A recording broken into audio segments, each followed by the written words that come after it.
ലൈവിൽ ഇപ്പോൾ അതിഥികളെ വരവേൽക്കാനായിട്ടുള്ള തയ്യാറെടുപ്പുകളെല്ലാം തുടങ്ങി കഴിഞ്ഞു. അങ്ങനെ രാവിലെ തന്നെ ബ്രേക്ക്ഫാസ്റ്റ് ആയിട്ട് ദോശയും മുട്ടക്കറിയുമാണ് ഉണ്ടാക്കിയത്.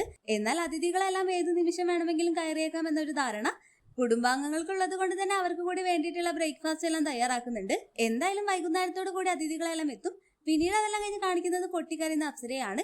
അങ്ങനെ അപ്സരയെ കണ്ട് റസ്മിൻ അപ്സരയുടെ അടുത്ത് പോയി ചോദിക്കുന്നു, എന്ത് പറ്റി ചേച്ചി എന്തിനാണ് കരയുന്നത്? അപ്പോൾ അപ്സര പറയുന്നുണ്ട്, ഇന്ന് പവർ ടീമുമായിട്ടുള്ള ഇന്റർവ്യൂവിൽ വെച്ച് ഞാൻ എന്റെ ടീമിന് വേണ്ടിയിട്ടാണ് അവിടെ നല്ല സംസാരിച്ചത്. എന്നിട്ട് ശരണ്യ എല്ലാം പറഞ്ഞു അവരെ ഒന്നും ഞാൻ സംസാരിക്കാൻ സമ്മതിച്ചില്ല. അവരുടെ എല്ലാം മുന്നിൽ ഞാൻ ഷോ ഇട്ടതാണ് പോലും. അപ്പൊ റസ്മിൻ പറയുന്നുണ്ട്, അതൊക്കെ വിട് ചേച്ചി, നിങ്ങൾക്ക് ആദ്യം കിട്ടിയത് കക്കൂസ് എല്ലാം കഴുകാനായിട്ടല്ലേ?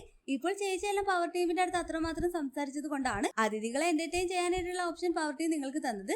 ശരണ്യ എല്ലാം ചേച്ചിയുടെ അടുത്ത് അങ്ങനെ പറയണമെങ്കിൽ അവിടെ കുത്തിത്തിരിപ്പ് ഉണ്ടാക്കാൻ നോക്കിയത് സിജു ആണെന്നെല്ലാം പറഞ്ഞുകൊണ്ട് റസ്മിൻ അവിടെ അപ്സരയെ ബ്രെയിൻ വാഷ് എല്ലാം ചെയ്യാൻ നോക്കുമ്പോൾ അപ്സര പറയുന്നുണ്ട്, ശരണ്യ എന്റെ അടുത്ത് നിന്ന് അകറ്റിയത് സിജോയും ശ്രീതും ചേർന്നിട്ടാണ്. അവളൊക്കെ ചിരിച്ചിരിക്കുന്നത് നോക്കണ്ട, അവളുടെ എല്ലാം ഉള്ളിൽ വേറെയാണെന്നെല്ലാം പറയുന്ന അപ്സരയാണ് ലൈവിൽ കാണിക്കുന്നത്.